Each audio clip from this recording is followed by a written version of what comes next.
going to find any moose, Claude, it's going to be going up that hill right there at the edge of the pond and getting into an old clear cut.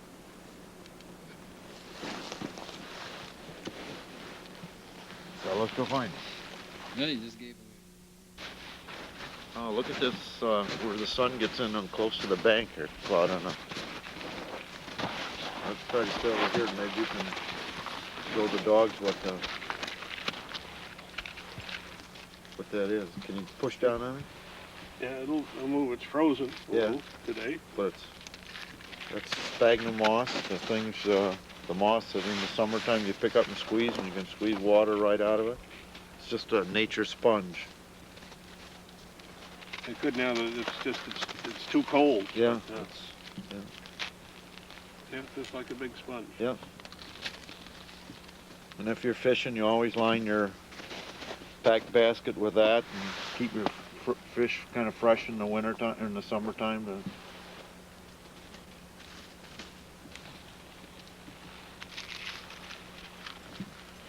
right up here, Claude, look what's ahead of us right here on the bank. Some of the beavers they call a bank beaver. Instead of building their house out in the lake, out in the pond, all away from the shore, they do it right on the bank. And here's his sticks from a couple years ago, after he's debarked them, eaten them during the winter time, and then tossed them out. And all the bark's gone, but it's the stuff he cut the previous summer and stored.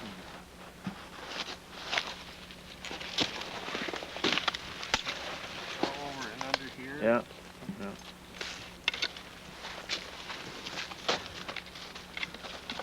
Not much to see out here, is there? Just every few feet. Yeah, you have to go sometime 2 or 3 feet before you see something new. Here's a big blister right there. Huge. Did you ever see, Claude, where you shot another person with it? You have somebody, you're showing them, and you can squeeze it? Oh, yeah, you shoot out 2 feet. More apt to do it, I guess, in the summertime. That's a pretty big, several drops there. Smells good too. Can you smell that? No.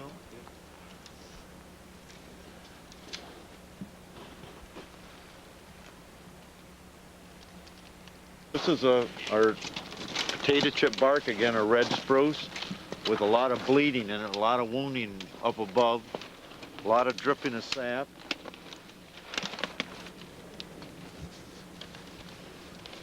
And we've got some, starting at the bottom of the tree, we've got some orange fermentation of the sap, some grayish, we've got a real definite, almost a blue pigments in the sap. And going up above them, maybe it looks just like snow, but it's all spruce sap. Now, one of the things I really respected the old people and everything, but one thing I think they were dead wrong on, Claude, was spruce gum. I never really enjoyed it. I didn't either. I mean, if you don't have anything, but it's like picking gravel out of the road and chewing on it and saying, boy, does this taste good. There's a pretty good chunk. It's not very chewy. This is very It hard. takes and a dry. long time to... It takes a long time to work it. Yeah, maybe after I gave up after 20 minutes and said, but the old timers, that's what they used to... There's a good... Yeah. Why don't we give it to Al and let him chew on it so he knows what it tastes like. Yeah, everybody should try it at least once. Here, Al, this is some spruce gum to you. Before they had beech nut and spearmint and everything, this is what the loggers used to chew during the day and talk about how great it was. So here. Oh, that's so good. But chew on it for about 20 minutes and see if it doesn't taste any better. Or see if it tastes any different than picking a piece of gravel out of the road. It's just a solid ball of pitch, and it's as hard as a rock. Does that mean I have to eat gravel first? Or No, just eat with us. And then we'll get you on and towards the end of the show and see how you liked it. Okay, open up. Open up. Yeah, I'm not going to chew that. You're not? I shouldn't. We should. Oh, no, you ought to. I mean, it's not a game. Everybody should have said. It's not obnoxious. It's just not. It's just like eating a stone. But I remember, and then maybe I got some in a box. I mean, they used to sell it. Maybe it was, but it was a You're little the guy that softer. bought it. It was a little softer. It has a unique flavor. It's just not a Not very good. no. That's a hell of a good piece of spruce Did gum. you though. ever taste Retsina wine? No? It's a Greek wine Yeah. made with retsin, like what turpentine. It's a Oh, lot yeah. like this. And Well, that's what I call that fermentation, because that's what that is. It's well, the Retsina wine doesn't taste very good Yeah. at the top of the bottle, but by the time you get to the bottom of the bottle, I've had it's some of that pretty- stuff. Yeah. pretty good. Yeah. This is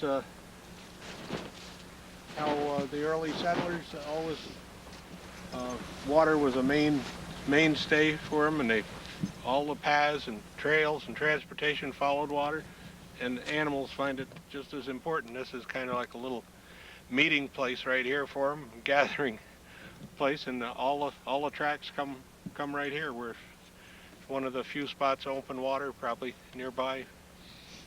Looks like it probably is open all winter.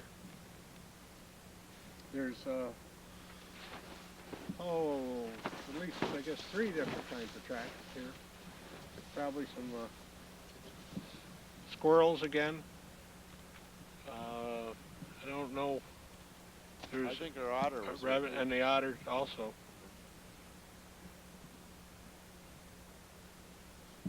But it's amazing how many tracks are leading to and from this open water.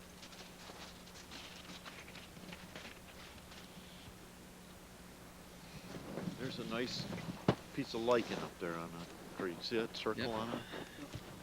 Looks like almost every one of them's got problems. They're probably all pretty much rotten hollow in the center. Well, how about maybe it's opportunities too? It's a house for somebody. Yeah. Yep. There's somebody that's got some fresh chewing around it. Maybe that's where our red squirrel that we've been Yep. seeing a lot is. And that could be a cavity for nesting birds too. And The beach in this area too is awfully. yeah, it's a tough place formed to it. live, and the trees show it. It doesn't take long to get away from the edge of the water. The conifers, the evergreens are a lot thinner. Get up Yeah. the hardwood ridge. And you ought to see maybe where some of the bigger animals have been feeding on some of the Trees. buds and bark. And Well, let's keep our eyes open. We haven't seen much yet.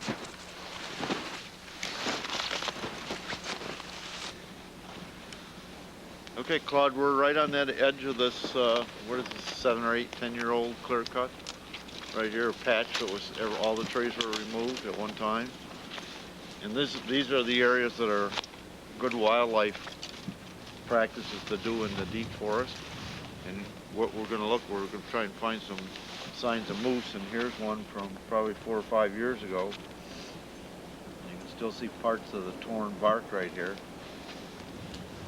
where he chews in an upward motion and rips, and he's really just eating bark, and this is how much the tree has grown in diameter since the time of the feeding. that's where it's healed itself over. Yeah, It's starting to closed. become live. Yep. Come back around. But he just taken really the bark about that thick is all he was after, was that. You wonder what kind of nutrients, but horses do the same thing. They'll go to trees in certain parts of the year and just love to chew on bark, and moose do it too in the wintertime when things are tough. And one of their favorites, we've got right behind us here, and it even has acquired their name, the striped maple. Moosewood? It's called moosewood, moose maple. Yeah. We've talked about it before as being good hot dog sticks. Yep. No commercial value or anything. Very, very brittle wood. Yeah. Very straight wood. The I see there's a striped maple he chewed on over there too. Oh yeah. Yeah. I was gonna just say that I see more soft maples being eaten by moose, the bark, than Right there. and you got to remember, Claude, you're standing over 2 feet of snow. Right. That, The height. Yeah. in the summertime, you're going to say, well, who reached up that high? But a moose is like a horse. It's a big animal. He can put his head way up in the air. And I've seen a couple places up in the Granville, Vermont area where maybe a little heavier populated with moose than it is here. And one place was a stand that was mostly spruce fir and some white birch. And when I walked into it, this was early spring, there was a little snow left. It was just like walking into a room, I describe it with an 11-foot high ceiling. There wasn't a thing except the stems of the trees, and the moose had cleared everything else there was as high as they could reach, which I estimated to be about 11 feet. It was this higher isn't a than I big could moose reach. right here to just feed that high. And the other thing that they would do is lots of times the striped maple, moose maple trees, maybe when they get up about this size, which is kind of big for them, and they go and just push against them, and it looks like they've just bulldozed the trees over, and they go along and strip the bark off. I'll try to give an example of that, Claude. They're going to use their chest and just keep walking and pushing this tree down that's bigger than that, and then eat the buds and the twigs that are up there. But they can bring the forest down. After they eat to up to 11 feet, they can even eat higher by pushing the things over. A 1,000-pound animal can bend over a good-sized tree. Yep. So we got some good chewing. It looks like about the same year and everything that striped maple and this soft maple.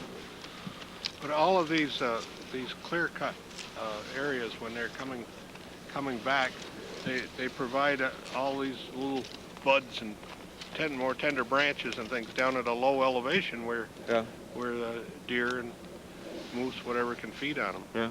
But lots of times in the winter when we're logging, when you're falling the trees every night, that area is visited by deer to come in and clean up the little tender buds of the trees you cut that they couldn't reach before. Yeah, it's easy working, easy living. Yeah. An ice cream stand in the middle of winter. Yeah. Let's see if we can find some stuff from this year.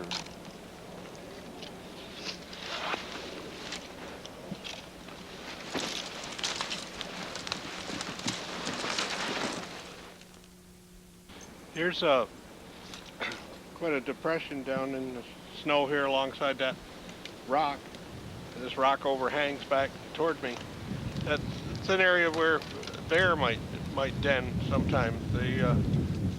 They don't really go into caves. They're more under a rock or a windfall tree, the tree itself, or a root ball, or a real thicket of spruce boughs, low boughs to the ground. Anything for some shelter to get out of the wind, and then the snow adds to the protection as the winter goes on. Don't seem to be any tracks of anybody around this, but it's a place to give some protection from the elements to any animal that wants to take advantage of it. And from the surface of the snow to the bottom of the pit there, where the leaves are, is at least 4 feet, 4 to 5 foot depth, and that rock is kind of overhanging, so that those dry leaves are back maybe 3 feet from the overhanging face of the rock. And here's where moose have scraped some more bark off of some young maple trees. This is a little bit more recent than the ones we looked at last. Could be maybe 2 years ago. See the tree's healing itself along the edge. They ripped it off these two adjacent trees right here. This point right here is probably about 6 feet off the ground, allowing for the snow depth. And it extended up here, and so that point up there would probably be close to over 9 feet off the ground.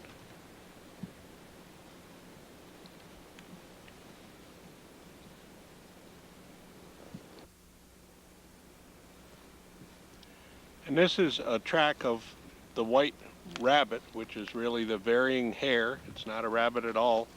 You can see how big that is, where the hind foot And it's not only just the paw, but like part of the leg goes there. The front feet again are back in between the hind legs. The rabbit was traveling in that direction, and it would spring off from here with those powerful hind legs. And the next track is probably 3 feet away. Probably was just traveling along kind of a normal speed, because I think he can leave quite a lot more space than that in between the tracks if he's really being chased or something. This is an ideal spot in any of these clear cuts for wildlife, as Jim has said, and the new growth that's coming in here, it is just so dense. There's an average of a tree at least every square foot. There's a lot of the striped maple. There's a lot of pin cherry, the fire cherry that comes back into an open area. I see some popple over there that are good for wildlife. They grow fast, one of the first things. Plus we have the little maple and yellow birch, as always occurs. Claude, we got some signs of another sign of animals right here. We got tracks and droppings right here, and it's our friend the cottontail, or the white rabbit, the varying hair. And the droppings are, they always said, you know, people get confused between deer droppings and rabbit droppings, and deer tend to be more pointed, and the rabbit droppings are rounded. In fact, they look like kick cereal. Look just like.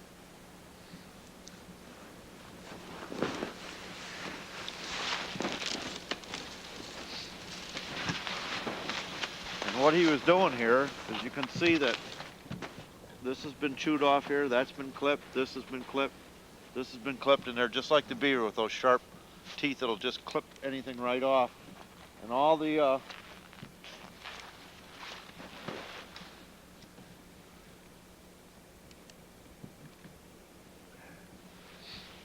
this is probably where kick cereal comes from. You know, all the small twigs that are the result of the cutting in here that allowed the sun, the forest to regrow, that's why they're in here. And it's all been clipped off. Every edge right there has been clipped off of the lower stuff, and there's a raspberry cane still left here, and I don't understand why they didn't eat that, because that's a delicacy to them. But they're trying to keep this whole area open.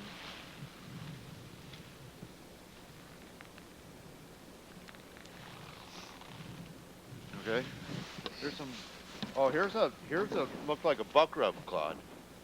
Here's another sign of animal in the thing, and this is done this past fall. Yeah. And that's a buck rub, where the antlers, when they're in velvet, they get itchy and they want to scrape them to get that. It's like you're getting a mosquito bite and you want to scratch it. They want to scratch the velvet off their antlers and then mark their territory at the same time. And the difference here is the other bark where the moose was actually consumed. The bark is gone. Here it's just rubbed off, and that's probably, I know there's over 2 feet of snow here, Claude, because we've fallen through a few times. You know, over that way there's a Look at here. noticeable one. Look at these twigs right here.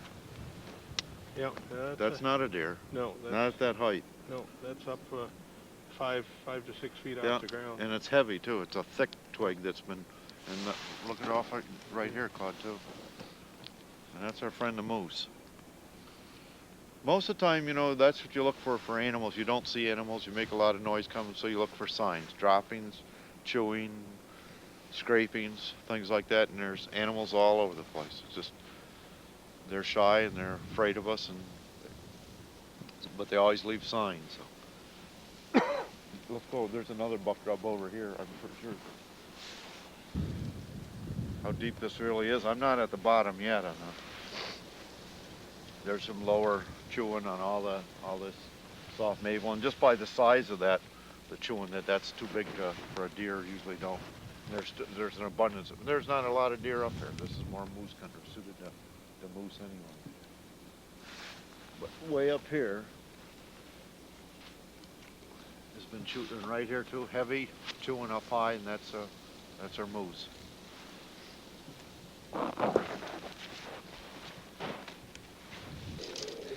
Claude, why don't you walk straight through there?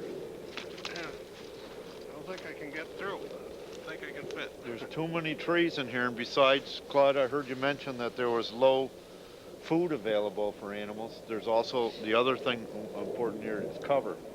And if Claude was a white rabbit or a rabbit of cottontail or anything, a small animal, and he's out here and he's being chased by his predator, a fox or a coyote or bobcat, he has the ability to get in these places where the trees are thick and run through very.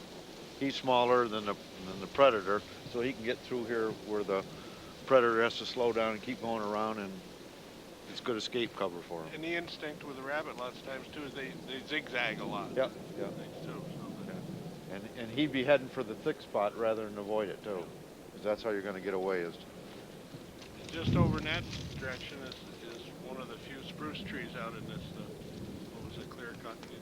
Good example of the bottom branches being weighted down by the snow, and that can make a cover, Yep. a shelter. Yep. Damn. It's a nice warm spot on a cold night when you get into a place like that. Or warmer, I guess. It's not going to be warm, but it's just going to be warmer than the surrounding place. But there's virtually, if the whole thing was of that nature there, we wouldn't be out here. You just can't Walk in through it. No. Good low food and cover for all the little fellas, though.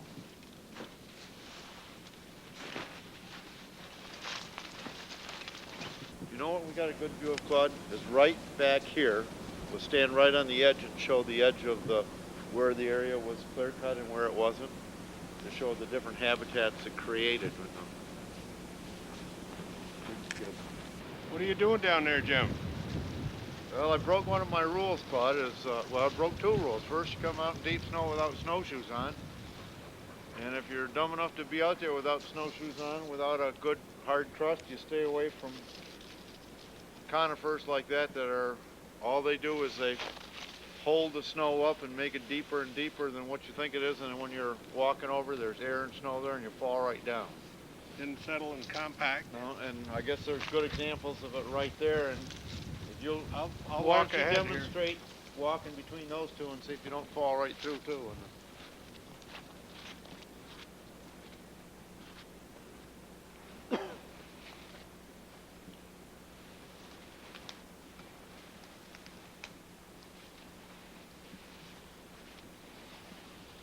There you go. All the difference in the world, isn't it? Yep. So this is a little wood mouse or a little forest dweller, being trees on the ground all over, and see his little footprints going along, and you can see the mark of him dragging his tail. He was going that way, and he hops a little bit, and his little tail hits the ground each time there, and left an imprint right behind the footprints. Those are probably about 6 inches apart.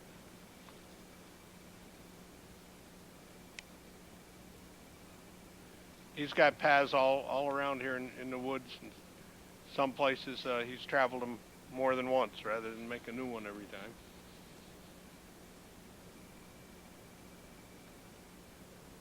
Well, there's another old beech way over in the distance. You know, yellow birch. I think it's a beech. Beech. Yeah. And that's certainly a wildlife tree. Yep. Being more so all the time. It's a large hole. It must be over 4 feet, isn't it? Between 4 and 5 feet long, and probably 10 inches deep. And that's caused by a pileated woodpecker. That's the largest woodpecker that we have. Must be A foot tall or foot or 14. more. Yeah, yeah. Yep. Very shy bird, hard to see, but unforgettable if you see it. And he has chips. We'll walk over to it, but maybe we'll find some of those big chips that he can knock out of there. And he's after grubs and bugs that are in there. And people say he hurts trees. Well, he doesn't pick on anything unless it's rotten. The bugs are there because it's a diseased tree and everything anyway. Yeah, something that's going by. So let's walk up to the big one there and see if there's any chips on top of the snow. And then right here's a smaller one. Two little holes getting started that probably eventually one day might get connected. Yeah, I'm sure they will. Yeah. So we'll see if we find some chips. Another thing that's, we're not gonna see the animal, we're just gonna see signs that he was here.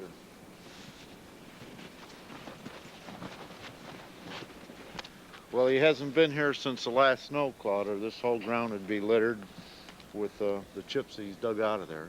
He's visited this area though for several years. Yeah, you can find some stuff from last year and some very fresh ones that are still haven't discolored with it.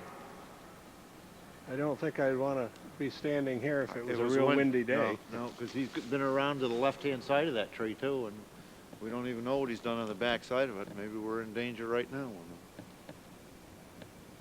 And down on the ground here in the snow, there seems to be some traffic by smaller animals, probably mostly mice. Well, and he's making homes for, while he's feeding accidentally, he's making home for the cavity nesting birds too that like to nest in the tree rather than build their own nest outside it on a branch or something. So there was a nice pamphlet the Forest Service had a few years ago called "There's Life in Dead Trees," and this is what the kind of things they were talking about there. You know, if you really think about it, a real sound, nice veneer tree doesn't offer Doesn't much. do much for wildlife. No, it's a small understory, and the things dead, that are going by. the dead trees, the ones that have fallen on the ground. Yep. And Yeah, that too. Yeah. it's a lot of food source.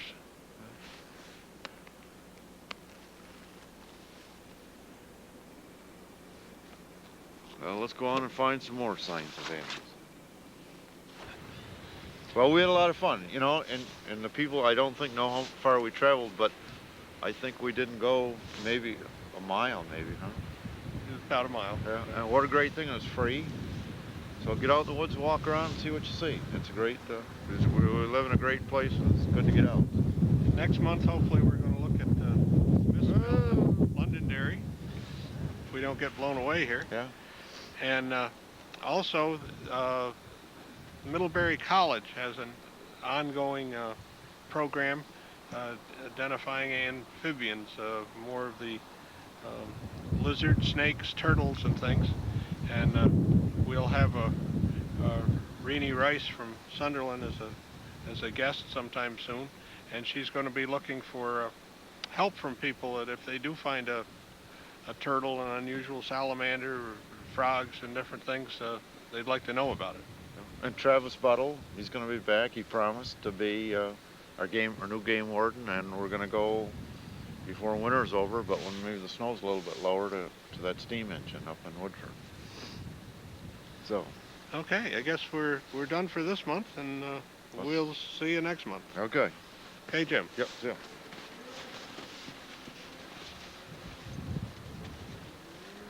Let's get out of here. Hungry.